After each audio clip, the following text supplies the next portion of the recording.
தானே, ஒரு சின்ன தவறான உறவுகள் தானே, ஒரு சின்ன காரியம் தானே. நீங்க நல்லா கவனிக்கணும். கப்பலில் விழுகிற ஒரு சின்ன ஓட்டை கூட நிசாரமாய் நினைக்கத்தக்கது அல்ல. அது நிச்சயமா உன் ஊழியத்தை, உன் வாழ்க்கையை அழிச்சிரும். அது ரொம்ப சிநேகத்தோட உன் பக்கத்துல வரும், ரொம்ப பாசமா இருக்கிற மாதிரி வரும்.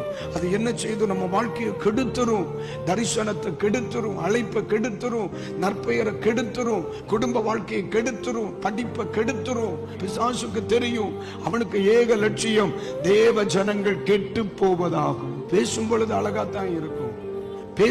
அழகாத்தான் இருக்கும், இத மாதிரி வேற ஒரு பாசத்தை பார்க்கவே முடியாது, இத மாதிரி ஒரு அன்பை பார்க்கவே முடியாது.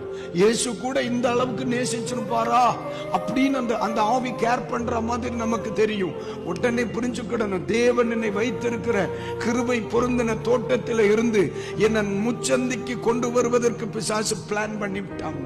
சகோதரா, அழிந்து போக வேண்டிய நம்ம குடும்பத்தை கர்த்தர் கிருபையா சபை என்கிற தோட்டத்துல கொண்டு நிறுத்தி வச்சிருக்கார். இயேசு என்ன சொன்னார்? யோவான் 10:10, திருடன் திருடவும் கொல்லவும் அழிக்கவுமே வேறொன்றுக்கும் வரான், நானோ ஜீவன் உண்டாகவும் அது பரிபூரணப்படவும் வந்தேன். ஒரு சின்ன